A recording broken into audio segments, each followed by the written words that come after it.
어머니, 저 오늘은 미나리 무침 생각나네요. 아, 그러고 보니 소고기 장조림도 좀 부탁드려요. 아름이가 좋아하더라고요. 이제는 완전히 김 여사님을 가정부처럼 부리려 드는 것입니다. 니들이 먹고 싶은 거 니들이 해먹어. 손이 없어 발이 없어. 생활비들이잖아요. 그게 어떻게 생활비야? 아이들 봐주는 베이비시터 값이지. 그리고 요즘 베이비시터 하나 쓰려면 한 달에 수백을 줘야 해. 이건 생활비도 인건비도 아니고 도리어 적자야. 적자. 니들이 먹고 쓰는 것만 해도 한 달에 100은 들어가는 판국인데 어디서 돈 얘기를 해. 이 양심도 없는 것들이. 이번엔 보너스 나오면 좀 더 챙겨드릴게요. 그딴 거 다 필요 없어. 애들 데리고 짐 싹 챙겨서 나가. 어머니, 어떻게 부모 자식 사이에 그렇게 계산적으로 생각하세요? 저 너무 서운하네요. 서운한 건 나야. 이것들아, 어떻게 다 늙은 부모를 이렇게 경제적으로도 심적으로도 노예처럼 부려먹을 수가 있어? 사연을 듣고 난 후 각자의 의견을 댓글로 남겨주시기 바랍니다. 사연자분에게 큰 힘이 될 수 있습니다. 각색될 수 있고 사연자분의 입장에서 구성될 수 있습니다. 김성순 여사님 부부는 이제 60대 후반을 향해 가는 나이였습니다. 이들 부부는 소위 말하는 교사 부부로 둘 다 초등교사로 정년까지 재직하고 정년 퇴임을 했습니다. 아이들을 가르치는 것이 좋아 시작한 일이었기에 교장이나 교감 같은 직책에는 관심이 없었습니다. 동료들이 교장 직함을 맡을 때에도 김성순 여사님 부부는 현장에서 아이들과 직접 만나는 것을 더 좋아했기 때문에 준다는 감투도 마다하곤 했습니다. 주변에서는 그들이 욕심 없이 사는 것을 두고 미련하다고 했지만 김성순 여사님 부부는 그것이 자신들에게 맞는 삶이라 생각했습니다. 그녀는 항상 생각했습니다. 죽을 때 모아둔 재산이나 쌓아놓은 명성이 천국으로 가는 순서에 무슨 상관이 있겠습니까? 내가 원하는 대로 사는 것이 최고죠. 김성순 여사님 부부는 둥글둥글하고 욕심 없는 성격 덕분에 주변 사람들로부터 법 없이도 살 사람들이라는 칭찬을 자주 들었습니다.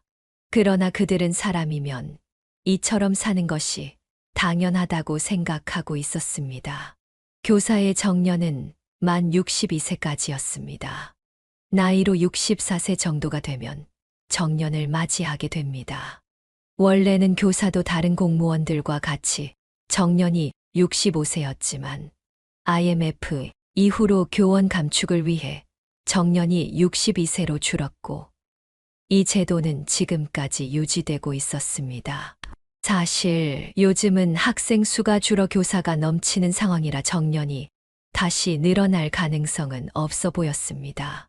초등학교 교사 월급이 많지 않았지만 김성순 여사님 부부는 평생 교단의 선 교육 공무원이었기에 연금은 충분히 나왔습니다. 알뜰살뜰하게 돈을 모아 자식들 결혼할 때 혼수는 물론 자신들이 늙어 죽을 때까지 편히 살 집도 마련해 두었기에 경제적으로 아쉬울 것은 없었습니다. 부부가 비슷한 시기에 정년 퇴직을 하니 처음에는 좋았습니다. 노후 자금도 충분히 모아두었고 한평생을 일만 했으니 이제는 휴식을 보상받는 마음에 홀가분했기 때문입니다. 하지만 그것도 처음 한두 달뿐이었습니다. 평생 일만 하며 살아왔던 분들은 공감하실 거예요. 평생 일하고 움직이고 바쁜 것에 익숙하던 사람이 갑자기 할 일이 없어지면 심심하고 우울해지더라고요. 처음 한두 달은 그동안 못했던 여행도 가고 데이트도 하고 나들이도 하며 지냈지만 그도 잠시였습니다. 나중에는 내가 이제 늙어서 쓸모가 없어졌네 하는 자괴감도 들었고 이 사회에서 자신을 원하는 자리가 없다는 생각에 지난 삶이 허무하게 느껴지기까지 했습니다. 그러다가 손주를 보게 되는 기회가 생겼습니다. 김성순 여사님 부부가 초등학교 교사가 되었던 것은 아이들을 좋아했기 때문이었습니다. 하늘이 다른 복은 다 주어도 자식 복은 덜 준 모양인지 그녀는 아들 하나만 낳았고 학교에 출근하면 자신의 자식만큼이나 예쁘고 소중한 아이들의 고사리 같은 손을 잡고 다니는 것이 낙이었습니다. 늘 지지배배 귀엽게 떠들던 아이들의 목소리가 한순간에 사라진 적막한 삶으로 돌아가 버리니 김성순 여사님 부부의 심적 외로움이 더욱 커졌습니다. 퇴임 후 유일한 낙은 주말마다 2살과 3살인 연년생 손주들을 만나는 것이었습니다. 가까이 사는 아들 부부는 주말마다 집에 들러 아이들을 보여주고 함께 식사를 하곤 했습니다. 아이들은 김성순 여사님 집안의 보배이자 눈에 넣어도 아프지 않을 만큼 사랑스러운 아이들이었습니다. 아들 부부는 방송국 PD로 일하는 동종업계 종사자들인데 며느리가 연년생으로 아이를 낳고 돌보면서 일에 지장이 생기고 건강 문제까지 겹쳐 휴직 중이었습니다. 요즘 보름이 엄마가 우울증이 더 심해지는 것 같아요. 얼마 전에는 촬영이 늦게 끝나 새벽에 퇴근해보니 불도 안 켜진 주방에서 혼자 울고 있더라고요. 애들 봐야 하니 술도 못 마시고 음료수 마시며 펑펑 우는데 그 모습이 참 마음 아프더라고요. 얼마 전 입사 동기가 큰 프로젝트를 맡아 바쁘게 일하고 있다는 얘기를 들었는데 그때부터 더 그런 것 같아요. 자신이 일을 계속하고 있었다면 자신이 맡을 수도 있었던 일이라고 하면서 김성순 여사님은 아들의 말을 듣고 마음이 아팠습니다. 그녀는 그날 저녁 남편과 함께 긴히 상의했습니다.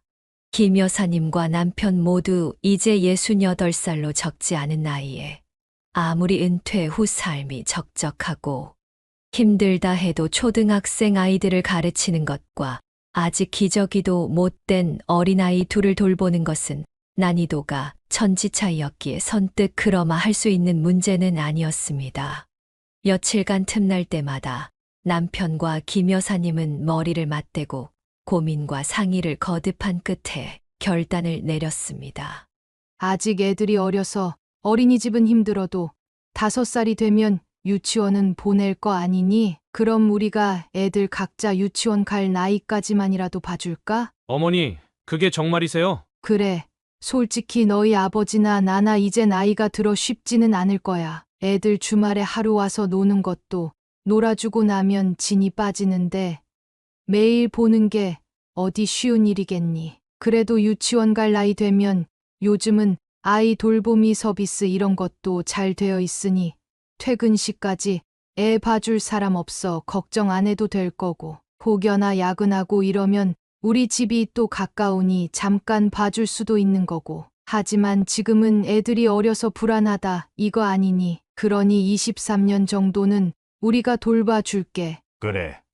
며느리가 복직 문제 때문에 우울증을 앓을 정도라는데 부모된 도리로서 우리가 모르는 척할 수가 없구나. 남 이야기 같지도 않고 벌써 휴직 2년 차에 들어가는데 여기서 더 늦어질수록 따라잡기 힘들어진다. 젊고 능력 좋을 때 어여복직해서 자리를 잡아야지. 아버님, 어머님 정말 감사해요. 울기는 왜 울어? 이럴 때 돕고 살라고 가족이 있는 거 아니겠어. 보름이랑 아름이는 우리가 잘 돌봐줄 테니까. 걱정하지 말고 자네는 이제 자네 일만 생각해. 어머니, 그냥 해달라는 건 염치 없는 짓이니 저희가 달에 70만 원씩 드릴게요. 됐어. 벌이도 그렇게 넉넉지 않아서 맞벌이 한다는 애들이 무슨 돈을 또 이중으로 쓰려고 해. 아니에요. 애들 평일에 여기서 지내면 식비며 뭐며 추가 지출될 거 뻔한데 저희가 염치 없이 그냥 주시는 사랑 받을 수만은 없어요. 당장 복직해도 벌이가 확 늘진 않을 거라서 많이는 못 드려도 제가 자리 잡고 우리 생활에 여유도 생기면 더 늘려드릴게요. 아이고, 그럴 돈 있으면 주택 대출금이나 마저 밀어 넣어라. 아유, 아버지 그러지 마시고 우리 보름이 아름이 그 돈으로 맛있는 거 더 많이 해주시고 하면 되죠. 요즘 서울 아파트를 소유하려면 빚 없이 가능한 젊은이들은 거의 없었습니다.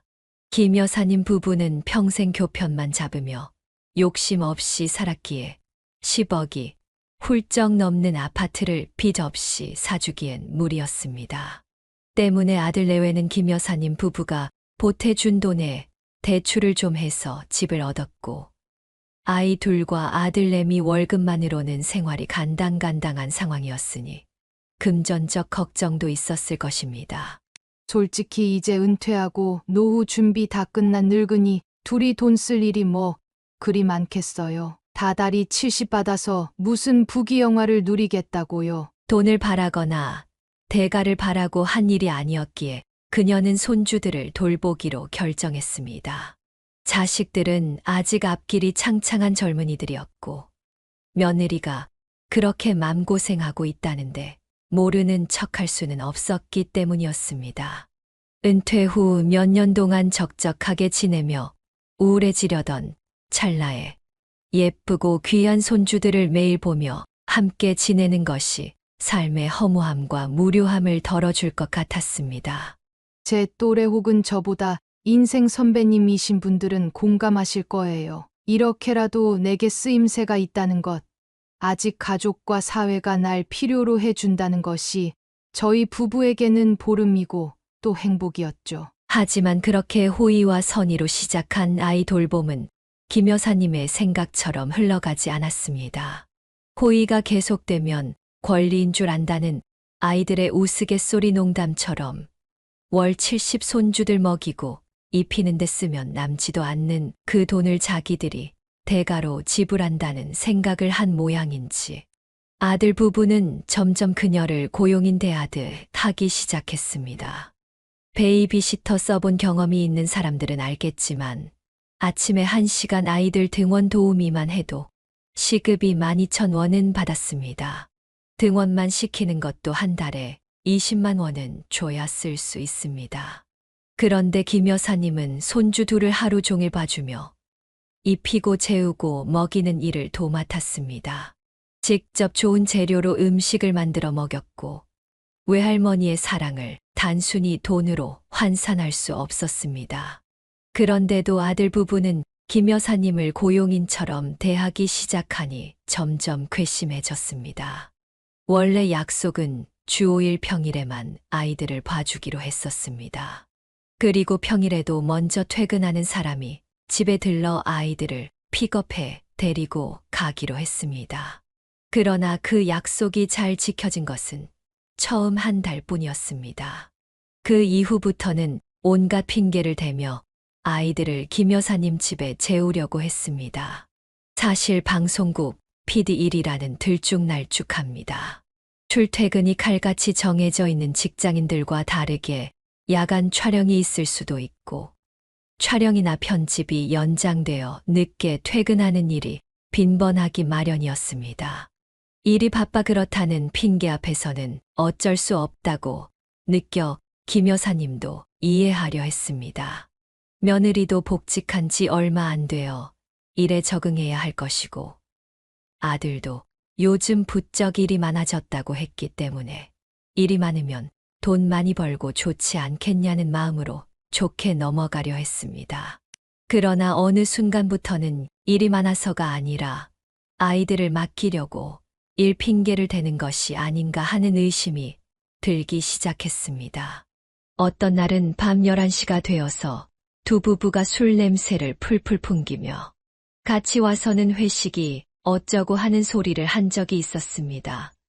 저런 상태로 애들 데리고 가봐야 돌보기는커녕 애들한테 안 좋은 영향만 끼치겠다 싶어서 그냥 재우겠다 하고 보낸 적도 있었고 또 어떤 날은 분명히 회사가 아닌 것 같은 소리가 들리는데도 회사라고 거짓말을 하길래 모르는 척 넘어가 주기도 했습니다.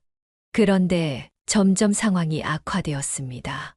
주말에도 두 손주는 자연스럽게 김 여사님 댁에 머무르게 되었고 팔자에도 없는 연년생 어린아이들 365일 육아 지옥이 이 나이에 시작되었습니다. 어머니, 저 지금 퇴근하는 길이에요. 보름이 아름이는 잘 있죠? 그래. 막 밥 먹이고 씻기던 참이었어. 애들 씻기고 말리면 시간 딱 맞겠네. 어머니는 식사하셨어요? 난 아직 안 했지. 그럼 어머니 식사 챙기시는 김에 제 것도 좀 부탁해요. 뭐, 저녁 안 먹었어? 애들 데리러 가려고 부랴부랴 퇴근하는 길이죠. 어차피 어머니도 드셔야 하니까 그 김에 제 것도 좀 부탁드려요. 아, 보름이 엄마도 지금 퇴근하는 길이라고 했으니 저랑 비슷한 시간에 도착할 거예요. 아이들이 김 여사님 댁에 있으니 아들 부부는 퇴근길에 자연스럽게 김 여사님 집으로 넘어왔습니다. 그러다 보니 어느 순간부터는 시답잖은 핑계를 대며 저녁 식사까지 얻어먹고 온 식구가 밤늦게까지 퍼질러 있다가 김 여사님이 집에 안 가냐고 잔소리를 해야 미적미적 일어나 집으로 갔습니다. 예쁜 자식들이 왔는데 밥상에 수저 하나 얹는 게 뭐가 그리 어려운 일이냐고 하실 분들도 있으실 겁니다. 그런데 평생 주부로 살아왔던 엄마들은 그녀 마음을 이해하실 겁니다. 두 노인네 밥상은 별로 수고스럽지 않게 차릴 수 있습니다. 아침에 먹었던 거 그대로 재탕에 먹고 어제 저녁에 먹고 남은 찌개에 햄만 몇 개 더 넣어서 우려 먹곤 합니다.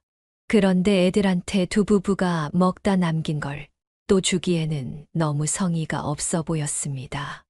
뭐라도 하나 새로 해서 상에 올려야 될 것 같았습니다. 김 여사님은 자식과 손주들을 위해 최선을 다하고자 했지만 그 노력과 희생이 점점 당연한 것으로 여겨지며 갈등이 생기기 시작했습니다. 김 여사님은 손주들 먹인다고 한 번, 자식 부부 먹인다고 또 한 번, 하루 저녁에 2번 밥을 해야 했습니다.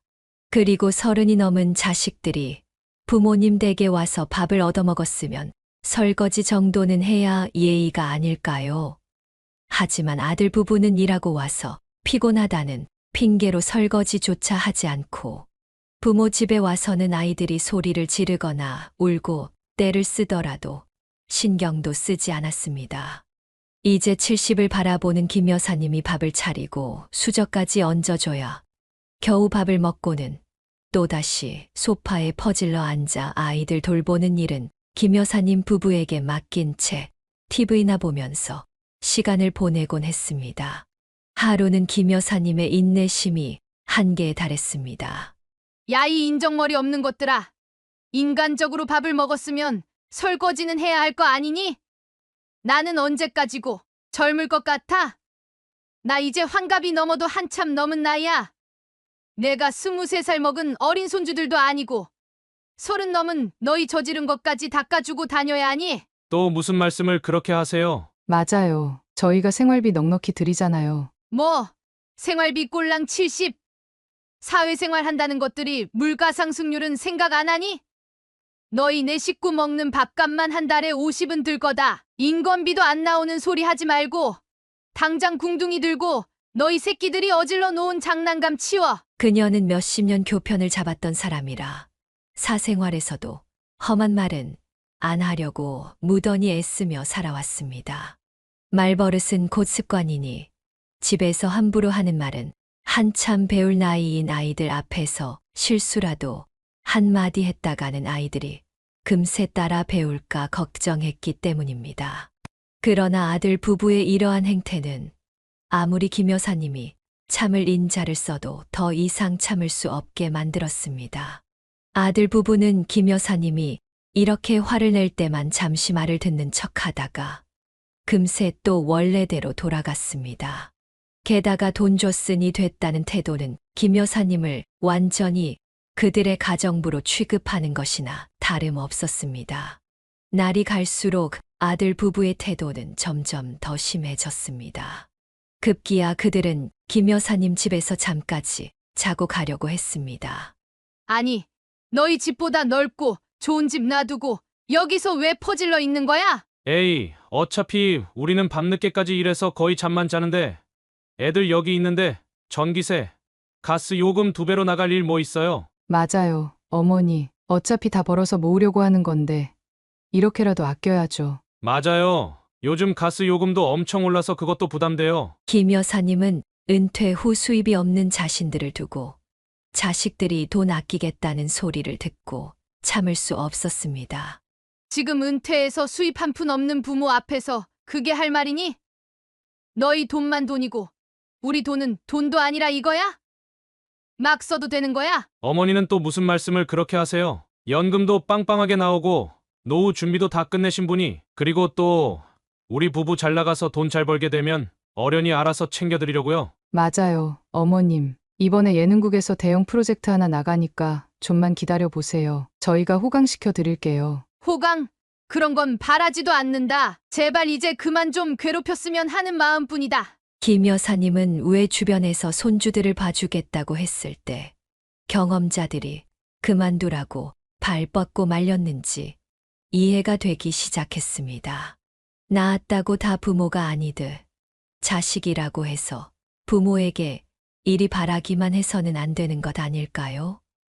나이가 30이 넘고 자식까지 낳았으면 제 인생은 제 스스로 책임져야 하는데 유아퇴행이라도 한 것처럼 부모에게 매달리기 시작한 아들과 며느리가 지긋지긋해지기 시작했습니다.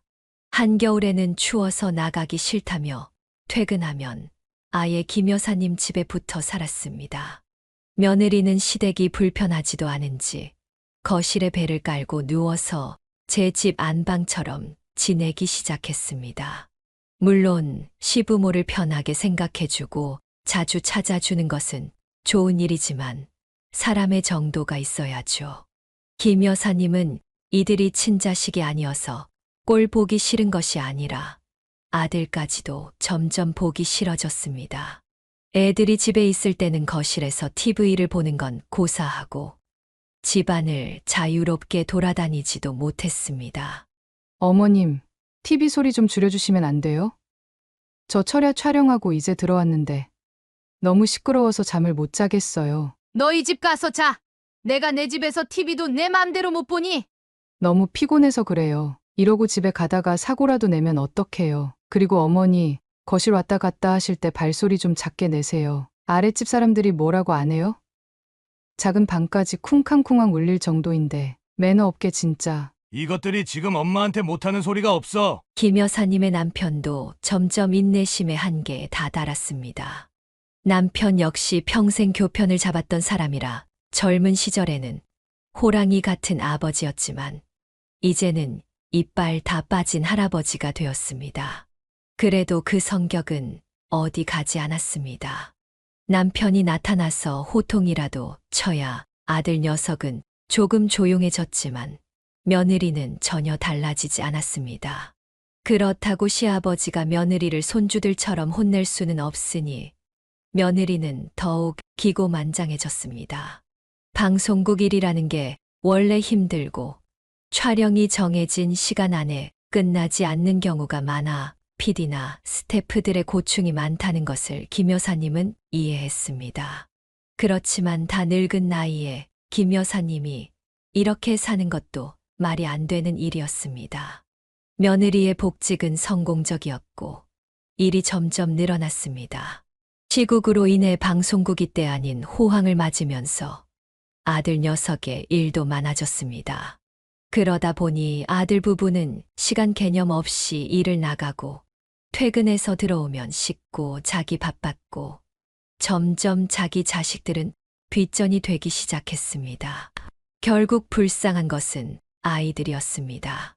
하루 종일 할아버지와 할머니가 붙어서 케어해 준다고 해도 엄마 아빠만큼 할 수는 없는 일이었습니다. 어린 나이에 부모와 떨어져 지내는 것이나 다름없게 된 손주들은 애정 결핍에 시달리기 시작했고 눈만 뜨면 김 여사님 부부에게 엄마는 언제 와? 아빠는 오늘도 밤늦게 와? 하며 엄마 아빠만 찾았습니다. 그런데 아들 부부는 그런 아이들에게 짜증을 내기까지 했습니다. 엄마, 엄마! 늦은 밤 엄마를 꼭 보고 잘 거라면서 졸린 눈을 억지로 뜨고 버틴 손녀 보름이가 현관문이 열리는 소리를 듣자마자 뛰쳐나가 엄마 품에 안기려 했습니다. 그러나 엄마라는 인간은 이렇게 말했습니다. 얘가 지금까지 잠도 안 자고 뭐 하는 거야? 어머니, 애를 11시가 다 되도록 안 재우시면 어떡해요? 보름이, 아름이가 엄마 아빠 얼굴을 잊어버리겠어. 너 보고 자겠다고 떼쓰면서 안 자고 버텨서 기다린 거 아니야? 애한테 그렇게 매몰차게 할 것 있니? 어후, 저 지금 너무 피곤해요. 어머니까지 왜 이러세요? 엄마만 찾으면 펑펑 울기 시작하는 아이들을 앞에 두고 할 소리입니까? 김 여사님은 더 이상 참을 수가 없었습니다. 그리고 결국 손주들 보는 것을 그만두겠다는 결심을 하게 되었습니다. 주말에 쉬는 날에도 아들 부부는 당연하게 김 여사님 댁에 붙어 있었고, 이런 일들이 계속되면서 김 여사님 부부는 지칠 대로 지치고 말았습니다. 엄마, 아빠, 보름이가 그렸어요. 봐주세요. 보름이는 아침부터 할머니에게 달려들며 놀아달라고 졸랐습니다. 그러나 며느리는 짜증스러운 목소리로 말했습니다. 얘가 아침부터 왜 이래? 할머니한테 놀아달라고 해. 할머니는 봤잖아. 이거 엄마 아빠 그린 건데. 어머님, 뭐 하세요? 저희 지금 방영본 확인하고 있는데 보름이 좀 봐주세요. 아우 정말 애가 앞에서 알짱거리니까 집중이 안 되네. 그쯤 되니 이들이 아예 김 여사님 집을 자기들 집이라고 착각하기 시작한 것 같았습니다. 옷도 집에서 갈아입고 오던 것들이 아예 김 여사님 집에 가져와 모으기 시작했고, 출퇴근도 당연히 여기서 하다 보니 드라이클리닝까지 맡기기 시작했습니다. 그뿐만 아니라 이제는 클리닝비까지 김 여사님에게 내라고 하기 시작했습니다. 은근슬쩍 핑계를 대며 저에게 떠넘기기 시작한 것입니다. 5,000원, 8,000원, 10,000원이 적은 금액처럼 보여도 일주일에 몇 번씩 두 사람 몫이 되면 수입 없는 두 부부에게는 무시 못할 금액이었습니다.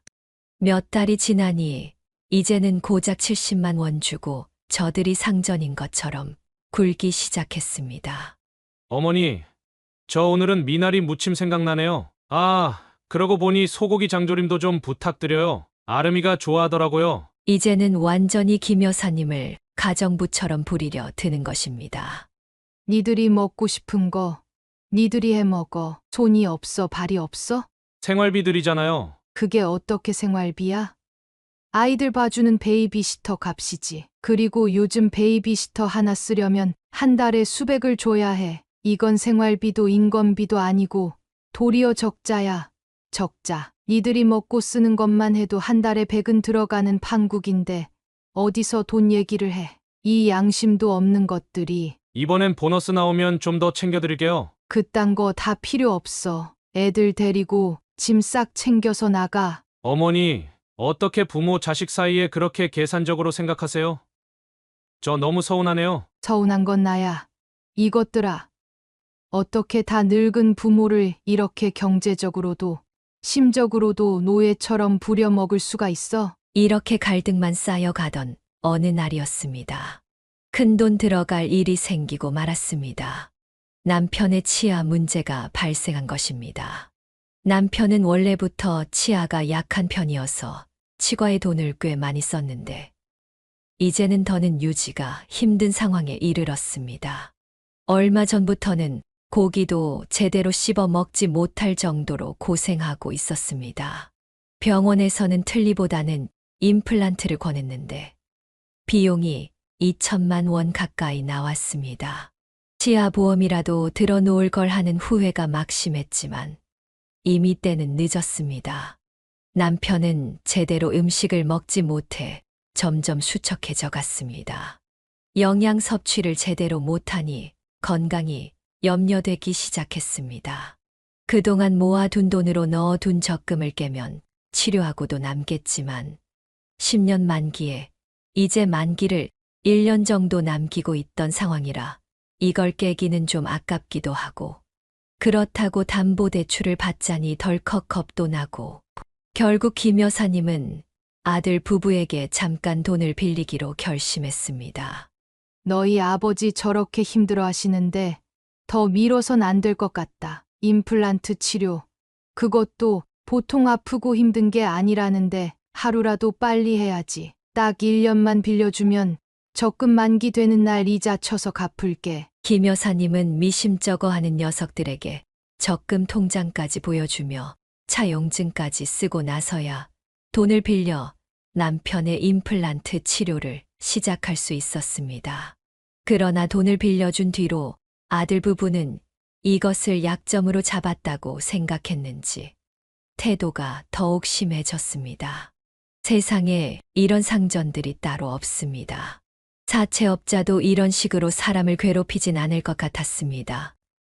그것도 그냥 받은 것도 아니고 차용증 쓰고 엄연히 빌린 돈인데 남도 아닌 자식이 이래도 되나 싶을 정도로 정도가 심해졌습니다. 어느 날 며느리가 아들보다 일찍 집에 왔습니다. 그날도 들어오자마자 씻고 밥도 대충 먹고는 아이들은 보지도 않고 잠들었습니다. 남편은 손주들을 데리고 안방에 들어가 TV를 보고 있었습니다. 며느리가 시끄럽다고 뭐라 할 게 분명했으니까요. 김 여사님은 며느리가 먹은 그릇을 설거지하다가 실수로 접시를 깨고 말았습니다. 며느리는 벌컥 문을 열고 나와 짜증을 내며 말했습니다. 저 잠 좀 자면 안 될까요? 조용히 좀 해주세요. 사람이 이렇게까지 취급받을 수 있나 싶은 마음에 김 여사님의 눈물이 터지려 했습니다. 결국 남편이 폭발했습니다. 아들이 들어올 시간만 기다리던 남편은 일찌감치 아이들을 재워뒀습니다. 그리고 아들이 들어오자 자고 있던 며느리를 깨워 거실로 불러냈습니다. 남편은 호되게 훈계를 시작했습니다.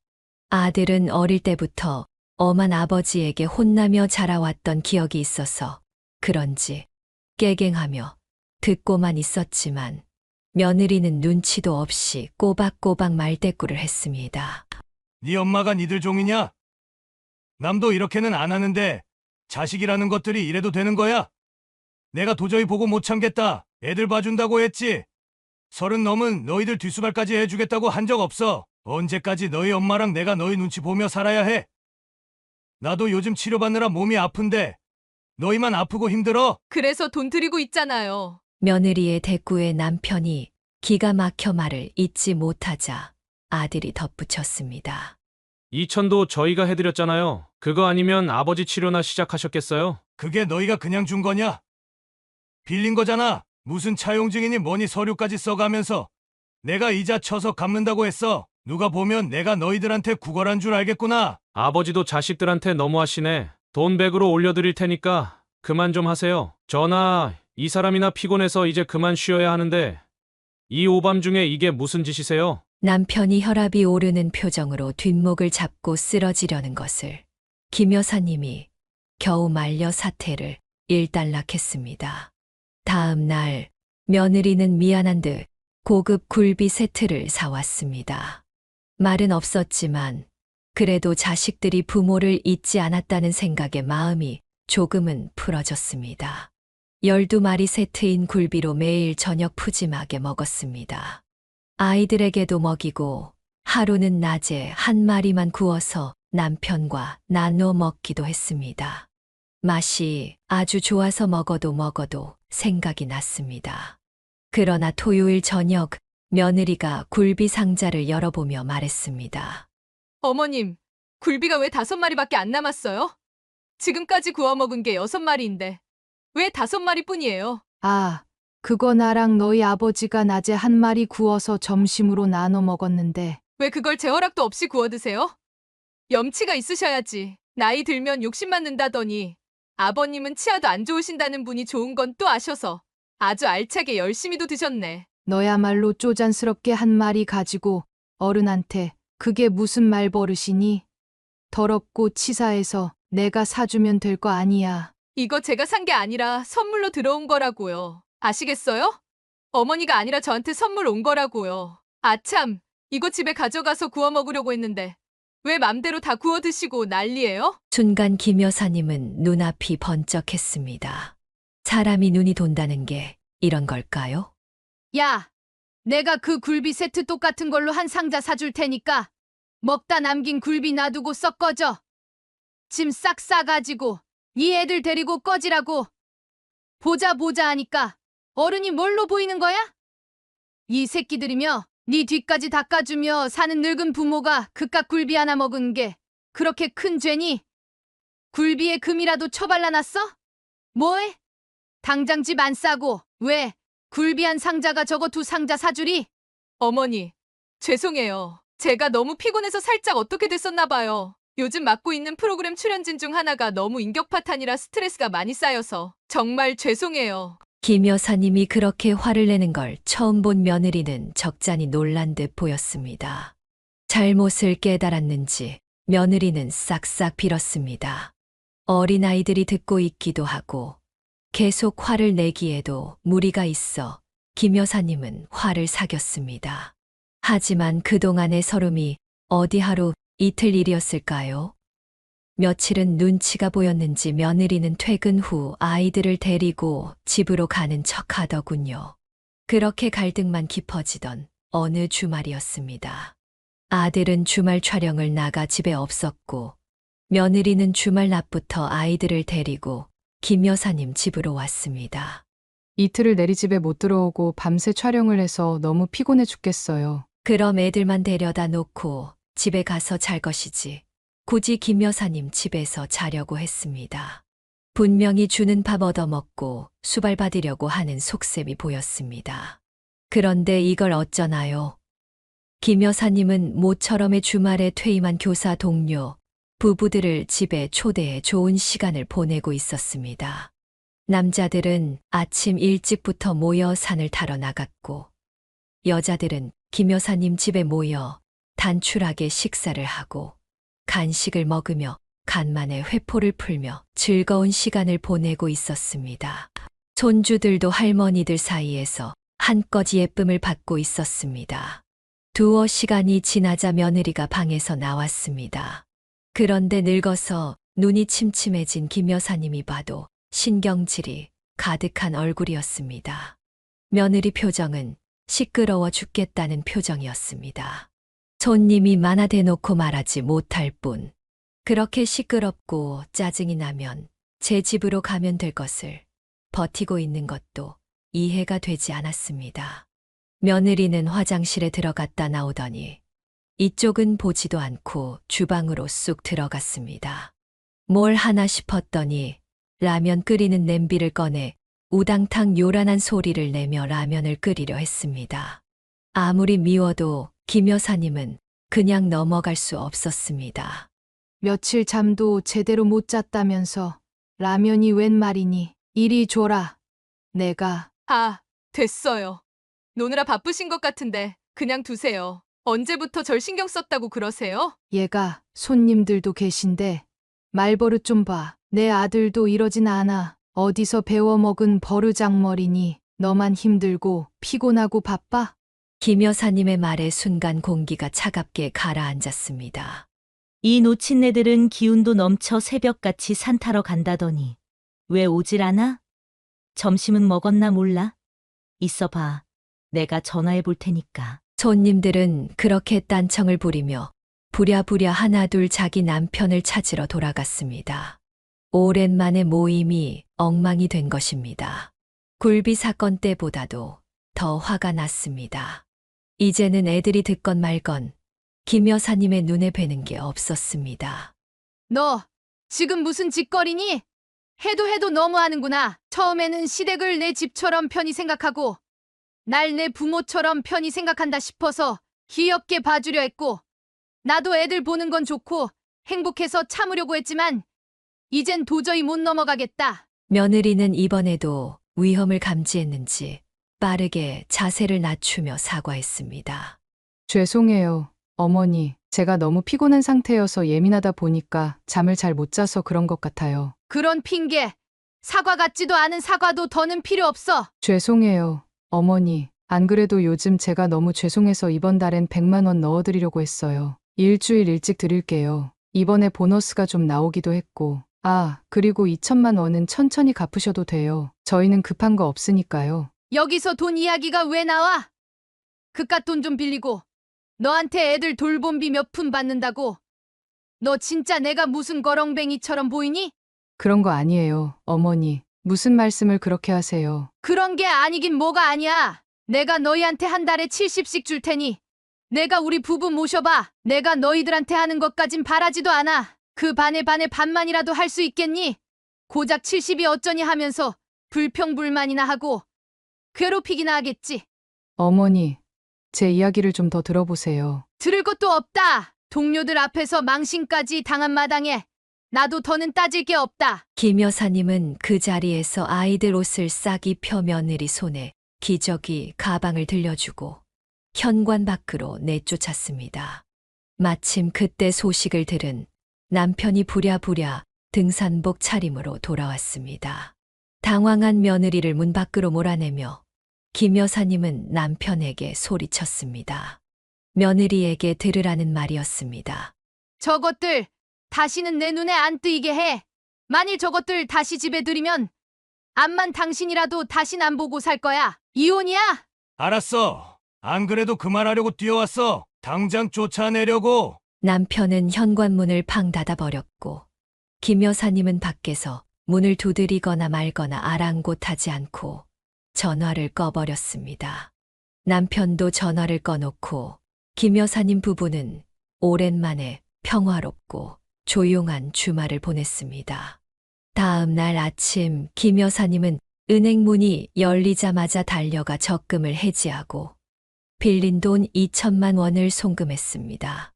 2번 다시 돈 가지고 유세 부리지 못하게 하고 싶었습니다. 아무리 자식이라도 지켜야 할 선이 있는 겁니다. 김 여사님은 아쉬울 게 없었습니다. 아쉬운 건 하루아침에 아이 봐줄 사람이 없어진 아들 부부였습니다.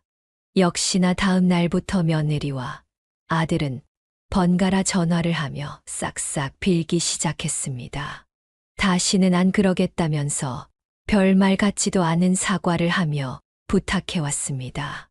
어머니, 정말 다시는 저희가 안 그럴게요. 그동안 어머니가 너무 잘해주시니까 버릇없이 굴었던 것 같아요. 다시는 주말에 찾아가거나 하지 않을 테니 평일만이라도 봐주시면 안 될까요? 지금 와이프 복직하고 자리막 다시 잡았는데 아이들 당장 이렇게 되면 어린이집 보내. 그리고 평일도 매일 야근이니 특근이니 하면서 밤늦게 새벽에 온다는 핑계로 하루 종일 맡기지 않았니? 이젠 어림없다. 어머니, 저희가 용돈 120으로 올려드릴게요. 제발 부탁 좀 드려요. 이게 아직도 정신 못 차리고 누굴 돈에 환장한 수전노 취급을 하네. 120이 아니라 1200이라도 어림없으니 다른 데 가서 알아봐. 꼴의 자식을 끔찍이 여기는 부모라는 타이틀은 놓기 싫었던지 끝까지 어린이집에 보낼 생각은 하지 않았습니다. 솔직히 김 여사님 같으면 어린이집에 보냈을 것입니다. 그게 아이들을 진정 위하는 길이 아닐까요? 아이들을 위해서 돈을 버는 것 아닌가요? 그러나 김 여사님이 아이들을 봐주는 동안 아들 부부는 아이들을 귀찮아하며 김 여사님에게 다 떠넘겼습니다. 그들의 태도를 보면 그들의 말처럼 진정으로 아이들을 아끼는 것 같지도 않았습니다. 그냥 자기들 마음 편하자고 마음의 짐을 덜 짜는 생각이 뻔히 보였습니다. 결국 아이들을 맡길 곳이 없게 된 아들 부부는 며느리, 친정집에 가서 싹싹 빌고 매달렸던 모양입니다. 요즘 입주 베이비시터 비용이 외국인을 써도 300만 원은 드니 그들의 능력으로는 감당할 수 없었고 외국인이 마음에 들지도 않았을 것입니다. 허세만 가득했던 그들이니까요. 며느리의 어머니, 즉 사돈은 처음부터 몸이 안 좋아 아이들을 볼 수 없다고 극구 사양했던 분이었기에 아들 부부는 손이 발이 되도록 빌어 겨우 허락을 구했다고 했습니다. 그것도 월 200만 원을 드리는 조건으로 말이죠. 사돈댁은 바깥 어른이 먼저 세상을 떠나셔서 지금은 사돈 혼자 살고 있었습니다. 안 좋은 몸으로 아이들까지 돌보려 하니 그게 돈으로 감당이 됩니까? 안 되죠. 결국 아들 부부는 김 여사님 집에서 그랬던 것처럼 사돈댁으로 짐을 싸서 거의 이사를 간 것처럼 함께 살고 있다고 했습니다. 사돈께서는 하루 종일 아이들에게 시달리는 것만으로도 미치고 팔짝 뛸 노릇이라며 하루에도 10번씩 며느리와 아들에게 전화에 호통을 친다고 합니다. 그 덕에 며느리는 퇴근하면 사돈댁으로 출근하듯 돌아와 아이들 먹일 음식은 물론이고 어머니 드릴 반찬까지 해다 바치고 집안 살림까지 도맡아 한다고 했습니다. 아들은 또 어떻고요? 아이의 가사분담을 해서 청소, 빨래, 분리수거를 아들이 담당해서 한다고 합니다. 사돈도 편찮으신 몸으로 그 아들 부부를 인간 만드신다고 고생이 많았습니다. 김 여사님의 집에 있었을 때 살림까지 살아주는 것까진 바라지 않았어도 자식으로서의 기본 도리만 했어도 지금도 싼 값에 편하게 아이들을 맡기며 살 수 있을 것입니다. 며느리 입장에서는 자기 엄마이니 효도하는 셈치고 살면 되는 거겠죠. 김성순 여사님의 사연은 여기까지입니다. 아들 며느리의 고약한 행동에 속 시원하게 대응해 주셔서 마음이 편합니다. 사연을 듣고 댓글로 의견을 남겨주시기 바랍니다. 사소한 의견일지라도 사연자분에게는 큰 힘이 됩니다. 노골적인 악성 댓글은 사연자분에게 상처가 될 수 있으니 삼가주시기 바랍니다.